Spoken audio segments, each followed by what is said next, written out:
An Old-Fashioned Girl by Louisa May Alcott. Read aloud by Brianna Anderson. Chapter 1. Polly Arrives.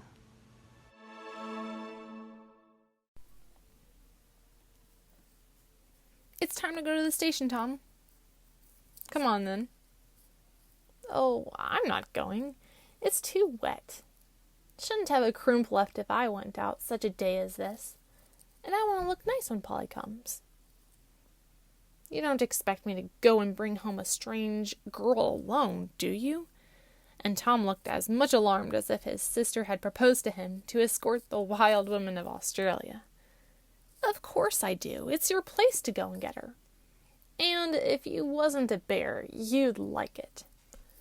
Well, I call that mean. I suppose I'd got to go, but you said you'd go too. Catch me bothering about your friends another time? No, sir. And Tom rose from the sofa with an air of indignant resolution, the impressive effect of which was somewhat damaged by a tousled head and the hunched appearance of his garments generally. Now, don't be cross, and I'll get Mamma to let you have that horrid Ned Miller that you were so fond of come and make you a visit after Polly's gone, said Fanny, hoping to soothe his ruffled feelings. How long is she going to stay? Demanded Tom, making his toilet by a pernicious shake. A month or two, maybe. She's ever so nice, and I shall keep her as long as she's happy. She won't stay long, then, if I can help it, muttered Tom, who regarded girls as a very unnecessary portion of creation. Boys of 14 are apt to think so, and perhaps it is a wise arrangement, for, being fond of turning somersaults, they have an opportunity of indulging in a good one, metaphorically speaking, when, 3 or 4 years later, they become the abject slaves of those bothering girls. Look here. How am I going to know the creature? I never saw her, and she never saw me. You'll have to come too, Fan, he added, pausing on his way to the door, arrested by the awful idea that he might have to address several strange girls before he got the right one. You'll find her easy enough. She'll probably be standing around looking for us. I dare say she'll know you, though I'm not there, because I've described you to her. Guess she won't, then.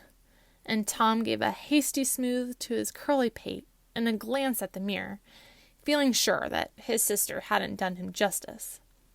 Sisters never do, as we fellows know too well. Do go along, or you'll be too late, and then what will Polly think of me? Cried Fanny, with the impatient poke which is peculiarly aggravating to masculine dignity. She'll think you cared more about your frizzles than your friends, and she'd be about right, too. Feeling that he said rather a neat and cutting thing, Tom sauntered leisurely away, perfectly conscious that it was late, but bent on not being hurried while in sight, though he ran himself off his legs to make up for it afterward.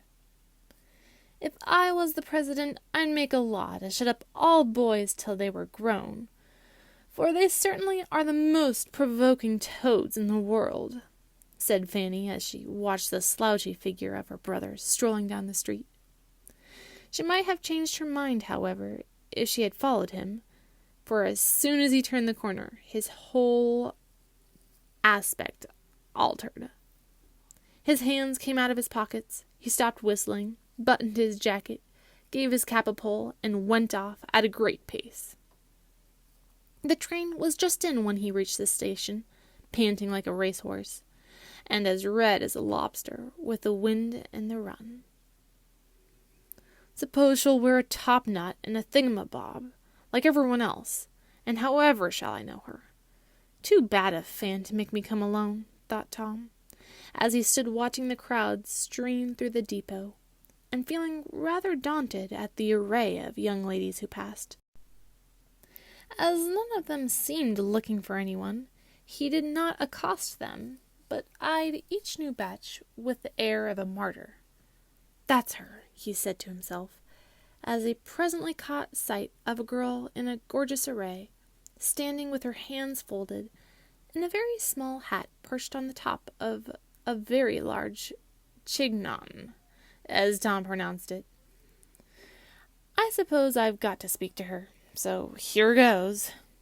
And nerving himself to the task, Tom slowly approached the damsel, who looked as if the wind had blown her clothes into rags. Such a flapping of sashes, scallops, ruffles, curls, and feathers was there. "I say, if you please, is your name Polly Milton?" meekly asked Tom, pausing before the breezy stranger. "No, it isn't," answered the young lady, with a cool stare that utterly quenched him. "Where in thunder is she?" growled Tom, walking off in high dudgeon. The quick tap of feet behind him made him turn in time to see a fresh-faced little girl running down the long station, and looking as if she rather liked it.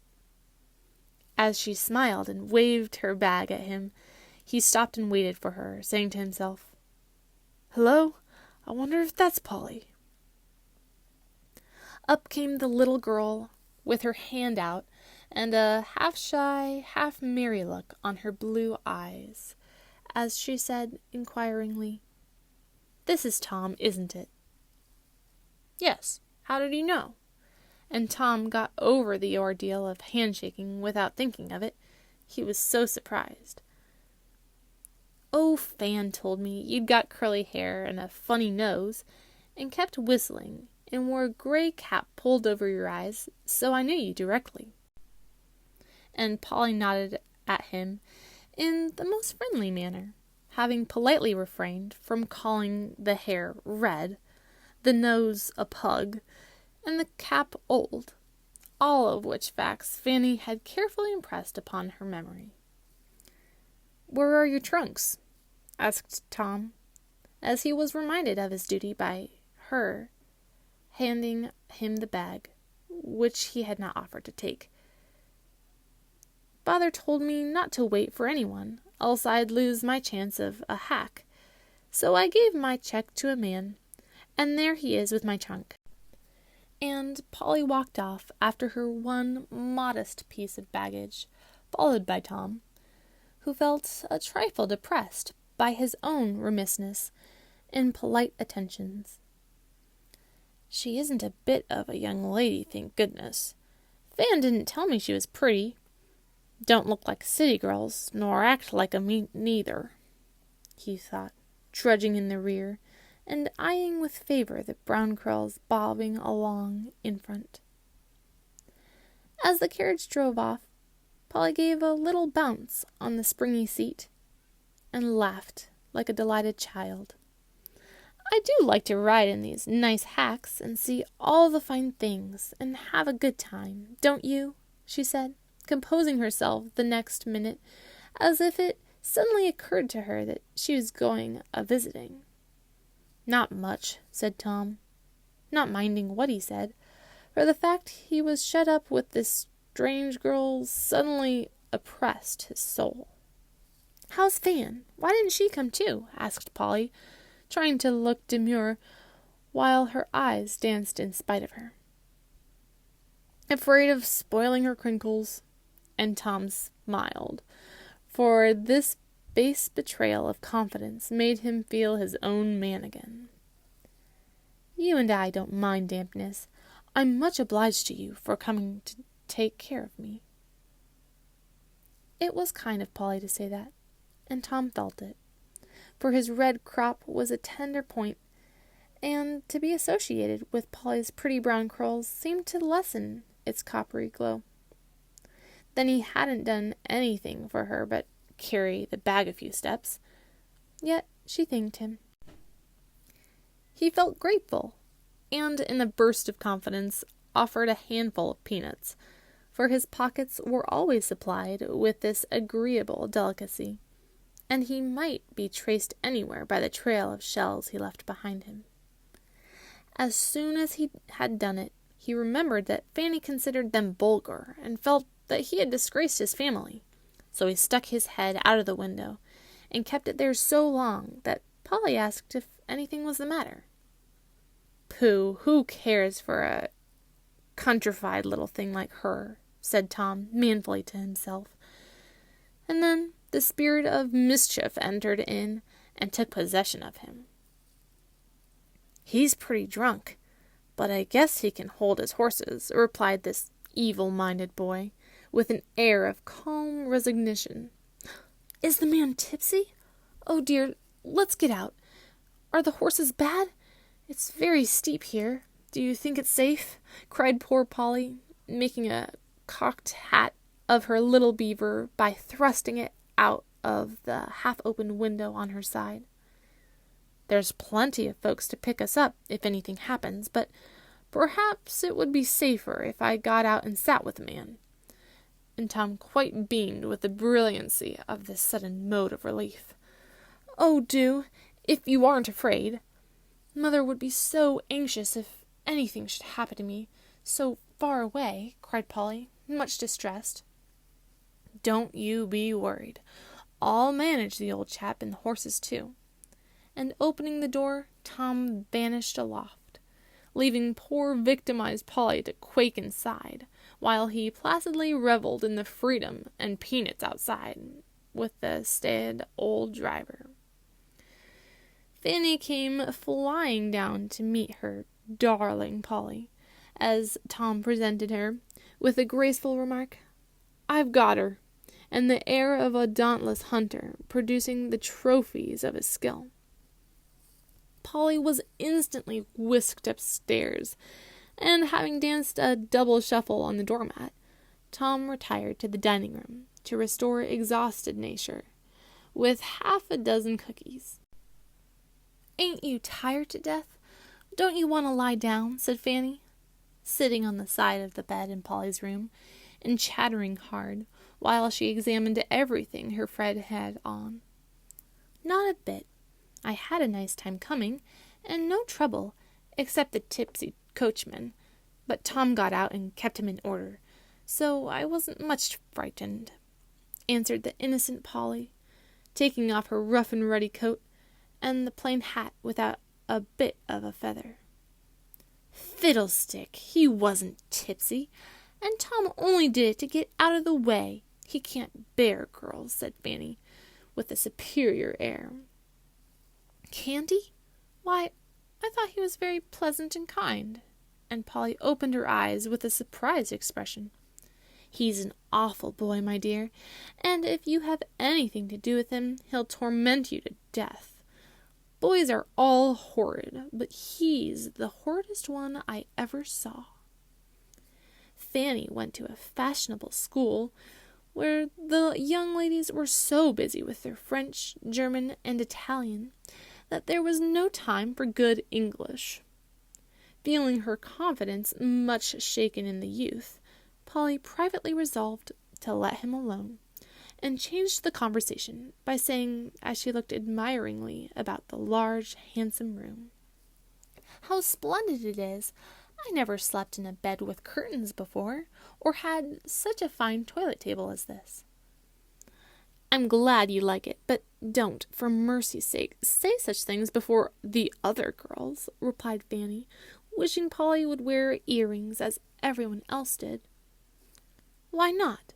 asked the country mouse of the city mouse, wondering what harm there was in liking other people's pretty things and saying so. "Oh, they laugh at everything the least bit odd, and that isn't pleasant." Fanny didn't say countrified, but she meant it, and Polly felt uncomfortable. So she shook out her little black silk apron with a thoughtful face, and resolved not to allude to her own home if she could help it. "I'm so poorly, Mamma says I needn't go to school regularly, while you are here only 2 or 3 times a week, just to keep up my music and French. You can go too, if you like. Papa said so." "Do, it's such fun," cried Fanny, quite surprising her friend by this unexpected fondness for school. "I should be afraid. if all the girls dress as finely as you do, and know as much," said Polly, beginning to feel shy at the thought. "La, child, you needn't mind that. I'll take care of you, and fix you up, so you won't look odd."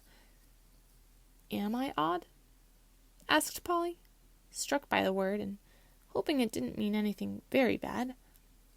"You are a dear, and ever so much prettier than you were last summer, only you've been brought up differently from us, so your ways ain't like ours. You see," began Fanny, finding it rather hard to explain. "How different?" asked Polly again, for she liked to understand things. "Well, you dress like a girl, for one thing." "I am a little girl, so why shouldn't I?" And Polly looked at her simple blue merino frock, stout boots, and short hair with a puzzled air. "You are 14, and we consider ourselves young ladies at that age," continued Fanny, surveying with a complacency the pile of hair on the top of her head, with a fringe of fuzz round her forehead and a wavy lock streaming down her back. Likewise, her scarlet and black suit, with its big sash, little pannier, bright buttons, points, rosettes, and heaven knows what. There was a locket on her neck, earrings tinkling in her ears, watch and chain at her belt, several rings on a pair of hands that would have been improved by soap and water. Polly's eye went from one little figure to the other, and she thought that Fanny looked the oddest of the two, for Polly lived in a quiet country town, and knew very little of city fashions. She was rather impressed by the elegance about her, never having seen Fanny's home before, as they got acquainted while Fanny paid a visit to a friend who lived near Polly.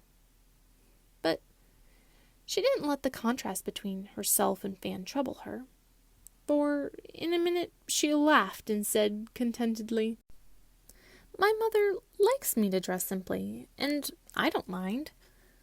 I shouldn't know what to do, rigged up as you are. Don't you ever forget to lift your sash and fix those puffy things when you sit down?" Before Fanny could answer, a scream from below made both listen. "It's only Maud.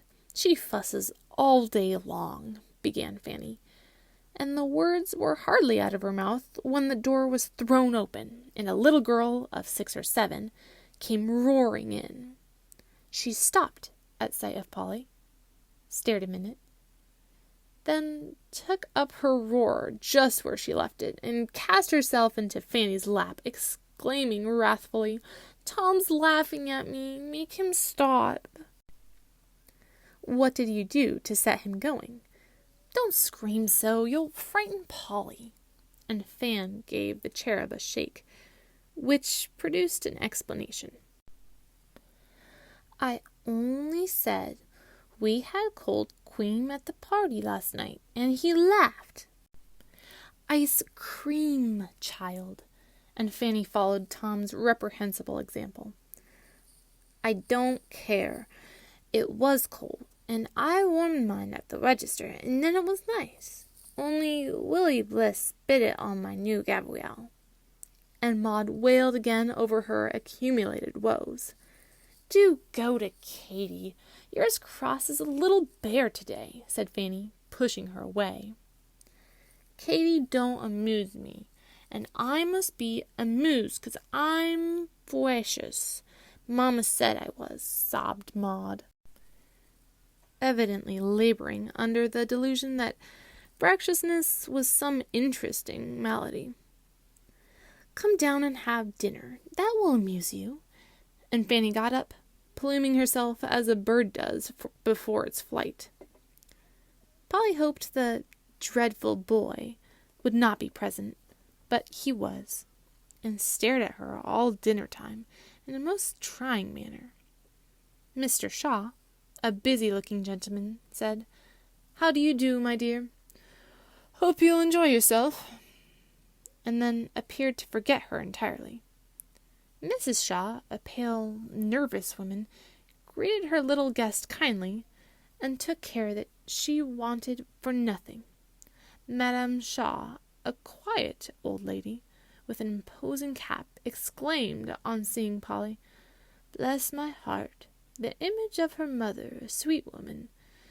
How is she, dear?" and kept peering at the newcomer over her glasses, till, between Madame and Tom, poor Polly lost her appetite.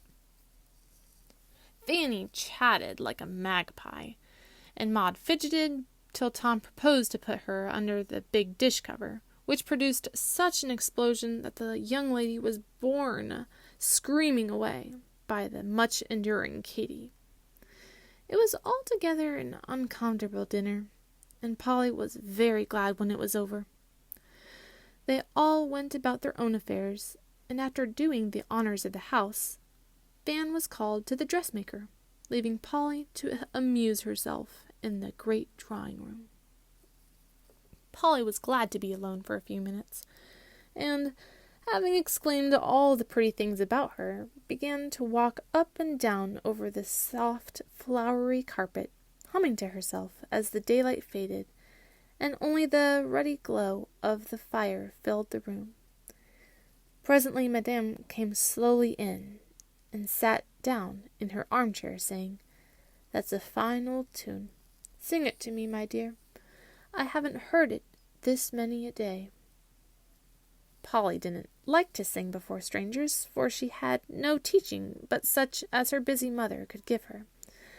But she had been taught the utmost respect for old people, and having no reason for refusing, she directly went to the piano, and did as she was bid.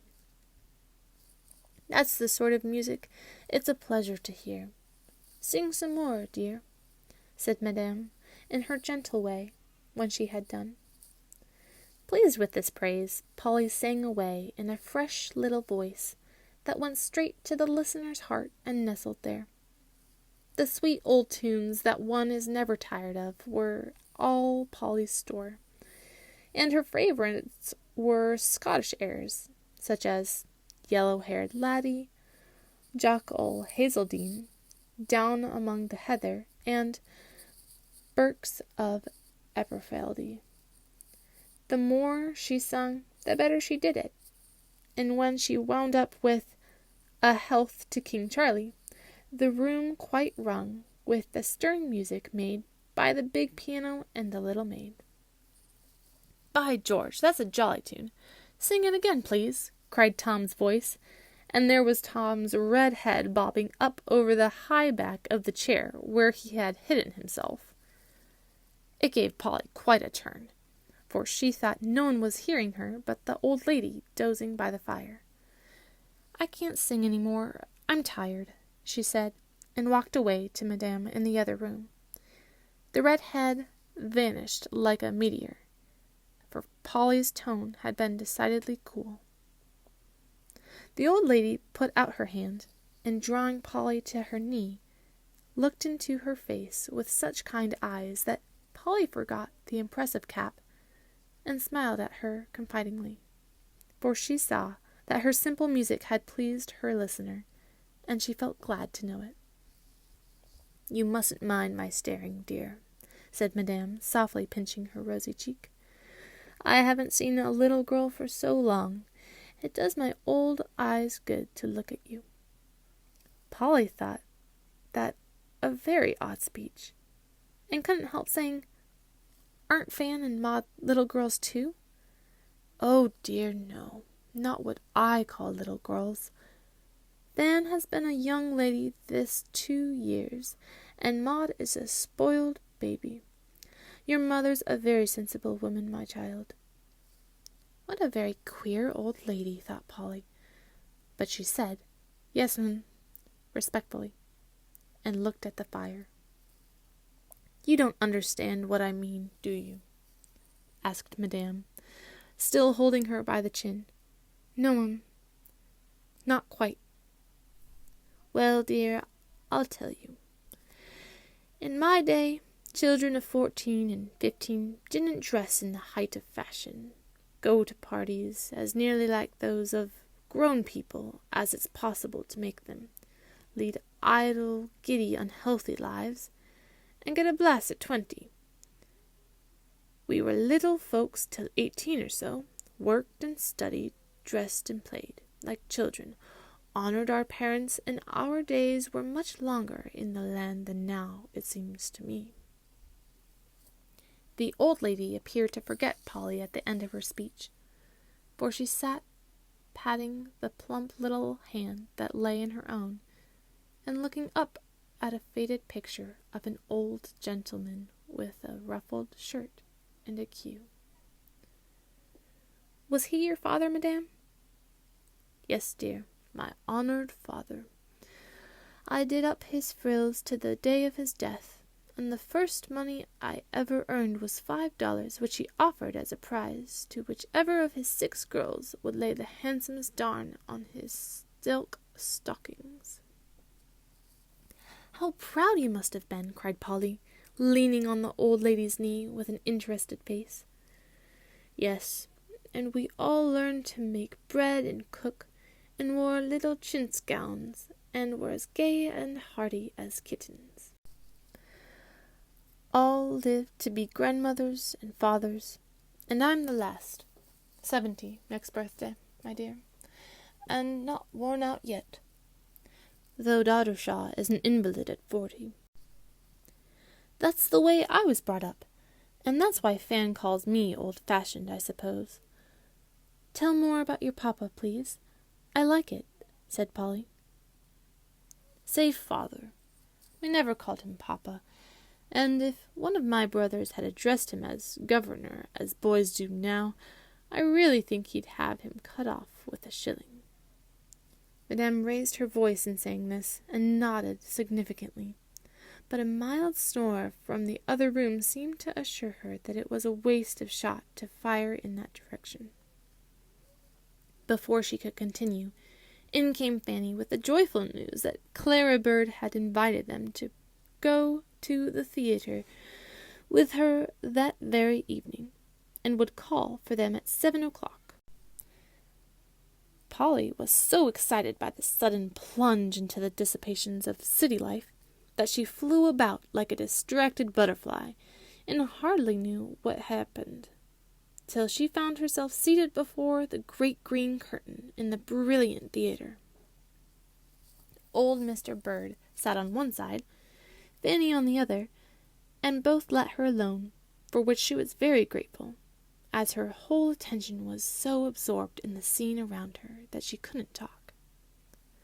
Polly had never been much to the theatre, and the few plays she had seen were the good old fairy tales, dramatized to suit young beholders, lively, bright, and full of harmless nonsense which brings the laugh without the blush.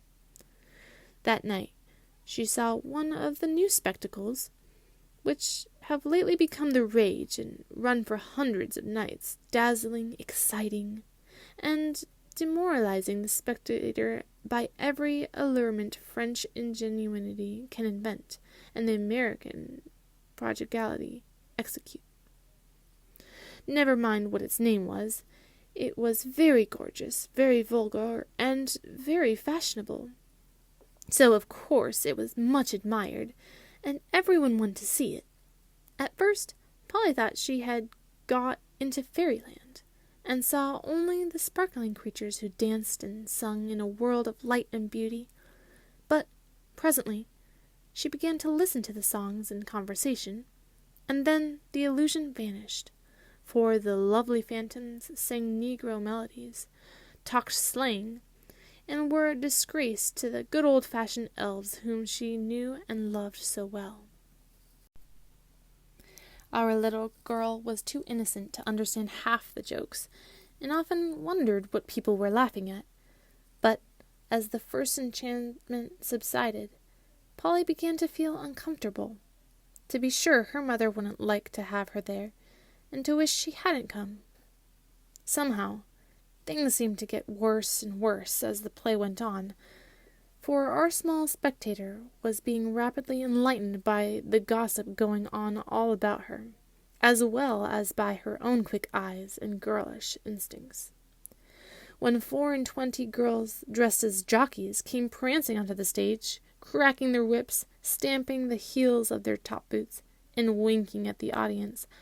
Polly did not think it at all funny, but looked disgusted, and was glad when they were gone.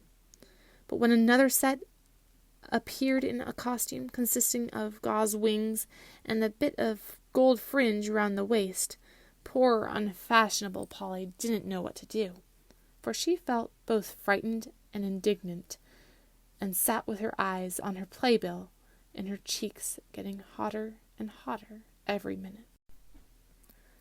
"What are you blushing so for?" asked Fanny, as the painted sylphs vanished. "I'm so ashamed of those girls," whispered Polly, taking a long breath of relief. "You little goose, it's just the way it was done in Paris, and the dancing is splendid. It seems queer at first, but you'll get used to it, as I did." "I'll never come again," said Polly decidedly, for her innocent nature rebelled against the spectacle, which, as yet, gave her more pain than pleasure. She did not know how easy it was to get used to it, as Fanny did, and it was well for her that the temptation was not often offered. She could not explain the feeling, but she was glad when the play was done, and they were safe at home, where kind Grandma was waiting to see them comfortably into bed. "Did you have a good time, dear?" she asked, looking into Polly's feverish cheeks and excited eyes. "I don't wish to be rude, but I didn't," answered Polly. "Some of it was splendid, but a good deal of it made me want to go under the seat. People seemed to like it, but I don't think it was proper." As Polly freed her mind and emphasized her opinion with a decided rap of the boot she had just taken off, Fanny laughed and said, while she pirouetted around the room like Mademoiselle Therese, "Polly was shocked, Grandma. Her eyes were as big as saucers, her face as red as my sash, and once I thought she was going to cry. Some of it was rather queer, but of course it was proper, or all our set wouldn't go. I heard Mrs. Smythe Perkins say it was charming, so like dear Paris. And she has lived abroad, so of course she knows what is what." "I don't care if she has. I know it wasn't proper for little girls to see, or I shouldn't have been so ashamed," cried sturdy Polly, perplexed, but not convinced even by Mrs. Smythe Perkins. "I think you are right, my dear, but you have lived in the country, and haven't yet learned that modesty has gone out of fashion." And, with a good-night kiss, Grandma left Polly to dream dreadfully of dancing in jockey costume on a great stage, while Tom played a big drum in the orchestra, and the audience all wore the faces of her father and mother, looking sorrowfully at her, with eyes like saucers, and faces as red as Fanny's sash.